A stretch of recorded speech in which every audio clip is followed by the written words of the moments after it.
powered by the Inside the Birds podcast. Now, live from inside the Matt Black Kia Studios. This is Football at 4. Football at 4 is powered by the Inside the Birds podcast. It's brought to you today, of course, by our friends at Bet365. Whatever the sport, whatever the moment, it's never ordinary at Bet365. Geoff Mosher's here, co-host of the Inside the Birds podcast, which you can find on any podcasting platform or on their YouTube channel. Just search Inside the Birds. And Mosher is here as we get ready for the Eagles and the Jets, of course, this weekend. You know, Moshe, the Eagles have never lost to the Jets. A perfect 12-0 as they get ready for a Jets team that, I don't know, this might be, we were talking about this earlier, Moshe, see if you agree or disagree. This might be the best defense, maybe San Francisco, but this might be the next best defense that they'll face for the rest of the season. Next, let's see. Defense is very good.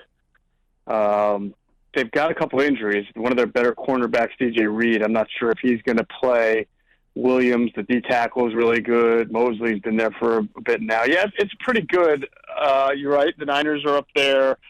The Bills are all banged up, so I don't know what's going to happen with them. Dolphins have been playing some pretty good defense. I think they lead the NFL in sacks, Mike, if I'm not mistaken, first or second. But yeah, so here's the thing though, when you play a team that's like the Jets that may have a good defense, but they're really finding their way offensively, that could be a team that kind of turns the ball over a lot or just has a bunch of 3-and-outs and puts their defense on the field too much, and I'm sure that's what the Eagles are hoping for, or puts their defense in some tough situations. So ideally, if you're a team that has a defense as good as the Jets, you're hoping that your offense is somewhat competent so that your defense can really show the best version of itself and not have to be that tired version on the field, and also having to carry the team like the Jets defense has had to do the last few weeks. Yeah, last week, and you did a piece over at InsideTheBirds.com, a film breakdown, all 22, of Aaron Donald. This week you're going to get Quinnen Williams, similar type of player, similar type of situation, or do you approach him a little differently? I think when you play Quinnen Williams, you do what you do to prepare for a guy who's a Pro Bowl defensive tackle. When you play Aaron Donald, you do things to prepare for a generational talent. And I'm not trying to disparage Quinnen Williams, and maybe 5 or 6 years now we're talking about him in the same light. I doubt it, only because it's rare that a player like Donald just comes around and then another one comes around. So as I diagrammed on InsideTheBirds.com with an all-22 review with GIFs and everything, the Eagles had a plan for Aaron Donald that entailed multiple schematic maneuverings, right? Whether it was getting double teams, triple teams, chip blocks, slide protections, and Aaron Donald lines up all over the place. So your right tackle, your left tackle, they always need to know where he's at, your center, both of your guards, and then you have to communicate, you have to switch off. And then, of course, you've got your running back, Kenneth Gainwell, who did a really excellent job of being a chipper. So did Jack Stoll, the tight end, and Dallas Goedert, providing extra blocks. So it becomes like an entire plus your game plan, right? Let's get the ball out quickly to on our screen game, as the Eagles did, and they a lot of 3-step drops. You're sort of building an entire offensive framework around making sure Aaron Donald does not wreck your game. Quinnen Williams, you're basically saying we need to pay attention to this guy. He's not going to line up in 11 different spots like Aaron Donald. We're basically going to have, make sure we have our eyes on him, but we're not going to build our entire offensive strategy around making sure he doesn't kill us. Yeah, the Eagles did a really good job last week. They're sending, 1, 2, sometimes 3 different guys, whether it's a backfield guy, whether it's a tight end, but they made sure that Donald did not have the impact that he generally has. Yeah, they really did, and this has been something that they've been able to do through a couple of different regimes now, and that's mainly because I think throughout it all, no matter who the coach was or what year it was that they faced Aaron Donald, I believe Jeff Stoutland has been the offensive coordinator for all of those 6 games. So I'm sorry, not the offensive line coach for all of those 6 games. And a lot of what you saw of them being able to pass off stunts and communicate and understand where where Donald might be lining up as opposed to what gap he's going to rush through. Because again, he doesn't just line up over left tackle and rush through left tackle. It doesn't line up over center and rush over center. He's on the move. So I have to think that Jeff Stoutland did an excellent job. I always like to credit the players because they have to execute it. But that Jeff Stoutland had a plan, executed that, communicated that plan, and they worked on it all week. And so he probably deserves some credit as well for how they habitually seem to be able to make sure that Donald doesn't wreck their game. All right, Mosher, football at 4. Some news this week. Obviously, the 21-day window open on Nakobe Dean. You guys kind of talked about this on Inside the Birds, but what is your take on what will happen with Dean? Is he right back as the starter? Is he rotating? Zach Cunningham wasn't here. It could have been Dean and Morrow. Does that turn into the linebacking duo? Geoff Mosher, your thoughts on how Dean returns to the Eagles, what role? Yeah, good question. Nick Sirianni did not really want to talk about that today and tip his hand at all. And Adam Kaplan made a great point on the podcast that we had this morning that in the past when a guy was activated in the 21-day window, he didn't have to appear on the practice report until he was actually back on the 53. They changed that this year. So we will know what Nakobe Dean is doing in practice this week. And that will probably help us get a better determination of if he'll be able to play or not. So to answer your question, though, under the assumption that he's going to play, if he's able to play the whole game and kind of maintain his role, I don't think it becomes a question of Nick Morrow or Zach Cunningham. I think it's a question of when for Nick Morrow and when for Zach Cunningham. When they want to stop the run, or if it's first down, short yardage, goal line, second and 12 personnel by the other team, which suggests they might want to run. Maybe you see Zach Cunningham next to Nakobe Dean. When you're in your more conventional nickel look, two stack linebacker look, and you're trying to, the offense comes out in 11 personnel, or it's second long or third long, you might see Nick Morrow in that spot instead. I think that's the advantage. I think that's what they wanted to do going into the season, to be able to have Morrow there. I think he was on the practice squad at the time. They could have elevated him if they needed him, have him play special teams as well, but sort of have that optionality because they really don't have, outside Nakobe Dean, another guy who you would say is, a no doubt about it, bona fide 3-down linebacker. Yeah, and I guess Morrow, you guys brought him up too. I mean, hey, Morrow's played really well. He has some sacks. He should have had an interception last week. He has a tackle behind the line of scrimmage. I mean, it's fair to say, I don't know about you, but he's exceeded my expectations. But this is something we've brought up before. I don't know about with you or not, but Nick Morrow played in Chicago last year. Not a great defensive front. He's playing in Philly now and getting a lot of protection in front of him, and we're getting a chance to see a kid play with the best defensive line in the league in front of him. Yes, and I think that's kind of why we're having a conversation about Nick Morrow exceeding expectations or playing well. I don't want to take anything away. I think he's clearly doing a good job. He has not been a liability at all, except when the Rams went into those empty formations and got Cooper Kupp matched up against him, which sort of reminded you of that time that I think Nate Gary had to cover Chase Claypool against the Steelers all those years ago, right? But that's really not a defensive alignment that you're going to have to see a whole lot of anyway. But I also think that, the defensive front has a lot to do with it. When he does get to the ball carrier, it's usually because he's, I don't want to say unabated, but he's got nice, clear paths to get there. He is making the tackles. He's doing his job.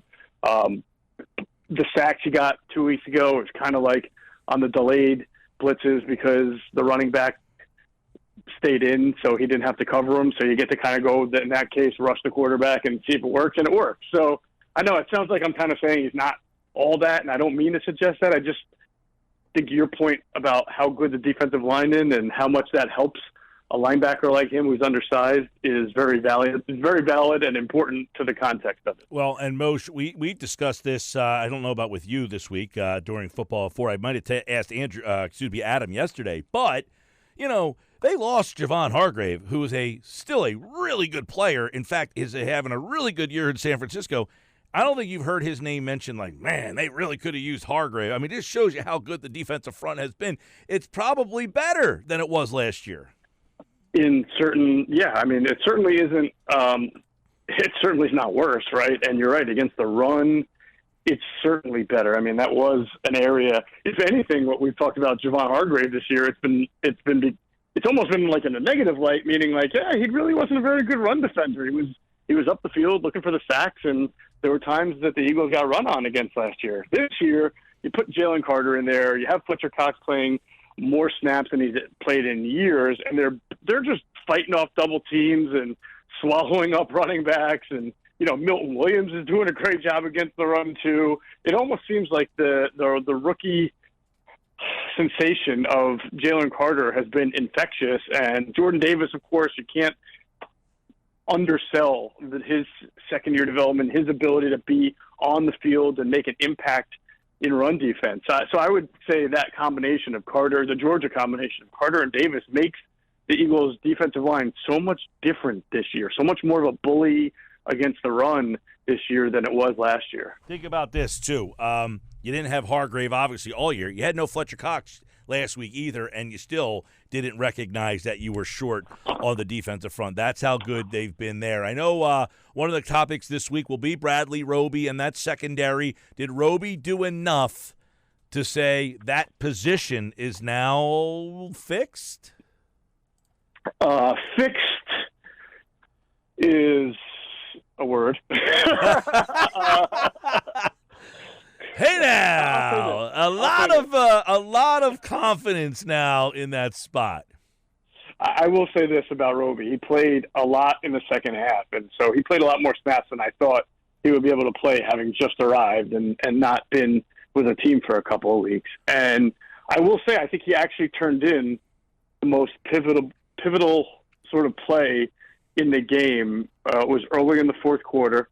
The Eagles had gone ahead 20-14. So it's still a one-possession game, but the Eagles are starting to pull away now and need a big stop. And it was 3rd and 5. And what the Rams did was motion a receiver, I think it was Kupp, from left to right to set up one of those bunch formations, 3 receivers tight to the line of scrimmage on the right. And those were the type of formations that gave the Eagles trouble last week against Washington and again in the first and second quarters against the Rams. Bradley Roby played up on the motion man, and he tapped his head. So when you see the corner tap his helmet like that, what he's signaling is to the other corner saying, I'm taking the motion guy, you're taking the guy behind him, okay? It's a communication mechanism to be able to switch off when those two guys run like a rub route or a scissor, something that's designed to create some traffic there and get a receiver open, which the Rams do really well.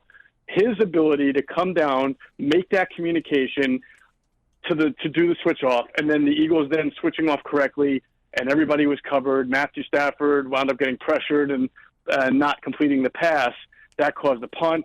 Eagles got the ball back. I think then they got the field goal to go up 23-14. So that kind of experience, Mike, that he brings, which Eli Ricks and Mario Goodrich don't have, and even Justin Evans as a nickel/safety who's year one with the team, I think that will help them be a lot better in the secondary. Fixing, to me, means like, oh, this is it. Like we're good. He's still got to get his legs underneath him as well, Roby. But it will definitely be better because I assume. Well, I guess when I say fix, meaning they don't have to go outside the organization or they're not going to look to make a trade. They feel that, all right, we have stabilized that spot that we don't have to go outside to try to fix it. Yeah, that's an interesting conversation because, as we get close to the deadline here, I think this is going to be a pretty active deadline. I mean, you've got guys, you hear Kirk Cousins' name. You look at some bad teams like L.A., Las Vegas. You see some of their players, and you start to look at, Tannehill. You hear Hopkins. So there might be some players of some significance that move. If there's a nickel corner or a safety who can play nickel, Budda Baker's name is going to come up. I don't know how much nickel he's actually played, but it wouldn't shock me if Howie Roseman made a deal to improve that area, even with the Roby signing, because, Howie's never afraid to strengthen a position that's even improving or whatever. I mean, if you get an upper echelon type of nickel corner and you only got to give up a 4 or a 5, I don't know. It wouldn't shock me if Howie would make that kind of move. All right, Geoff Mosher, you mentioned punter real quick, just to give our listeners some insight on why the punter matters. Braden Mann, he is out of practice squad evaluations. So I would imagine he is going to have to get signed to the 53, means somebody has to go off. Well, so we were trying to figure this out, and I could be wrong, and I'm not a very good sort of secretary with the 53-man roster.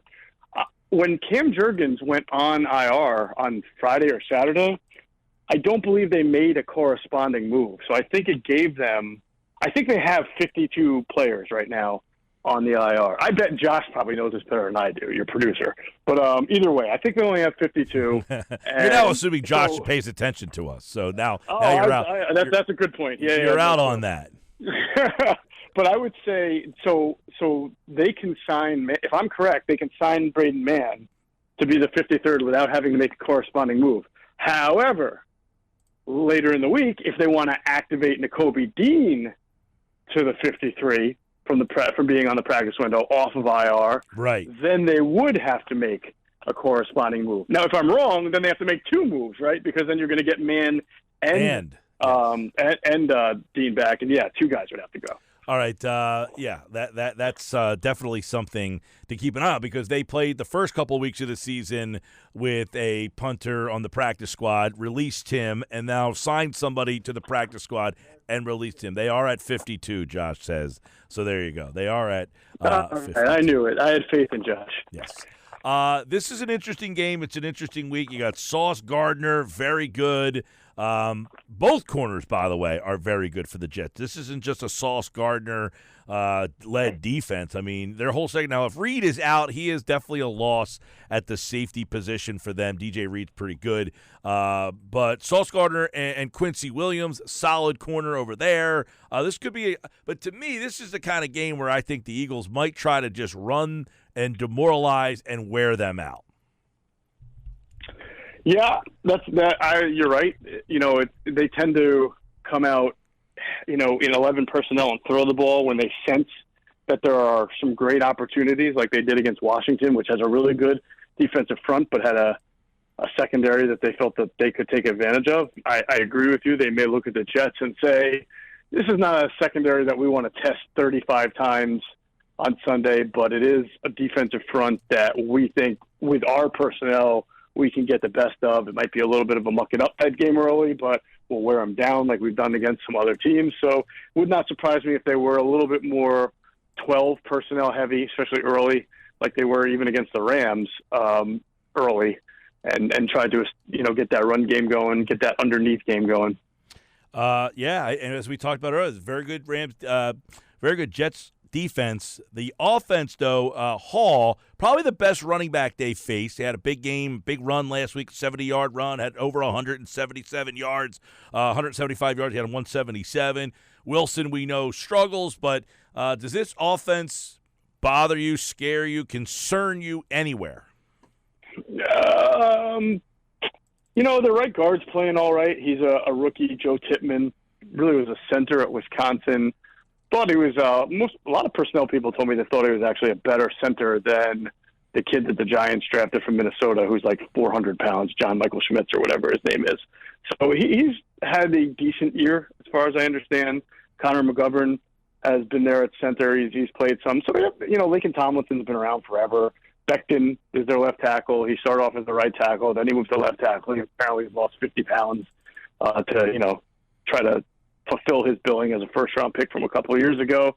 But, Max Mitchell, right tackle. This is not an offensive line, to me, that stands out, especially against an Eagles defensive front. I think that they're going to struggle with the Eagles defensive front. They should struggle with the defensive front. Now, remember, this is a Shanahan-style offense combined with what Nate Hackett brings to it. So I'm sure there'll be an emphasis for the quarterback to get the ball out of his hands quickly. There'll probably be some screens. There'll be a lot of underneath. I think the Eagles are just going to have to take the patient approach, make sure that they keep everything in front of them like they typically do.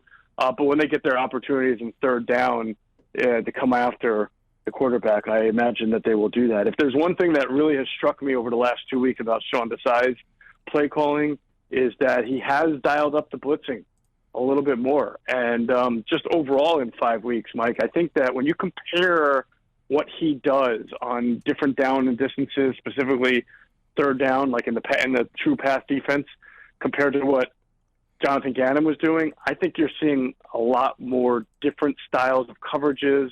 You'll have two-man, you'll have man, you'll have cover one robber, you'll have cover three, you'll have blitzes, you'll have cover zero. I mean, there's a lot of slanting and stunting up front on defensive line. I think that this is what Eagles fans have been hoping to see. If you're not going to be someone who blitzes a whole lot, can you at least throw different things? Right, disguise, or when you do blitz, can it not be the same two blitzes that either Schwartz would run or Gannon would run? So I think that there might be some seeds here, Mike, growing where Philadelphia fans can actually like the defensive coordinator again. And the funny thing is, it's not like the Eagles defense is even ranked in the top 3 or top 5, but clearly when you shut out the Rams on the road in the second half, after what they did in the first quarter, you start to see, this defense can do some things. Yeah, I think Desai's done a good job of disguising. I think he's done a good job of personnel with the challenges. He's had a lot of changes so far. Look, he had 2 new linebackers. Then one of his linebackers got hurt. He had 2 different safeties. He's been rotating those guys. He lost his corner, had to switch his corner, lost his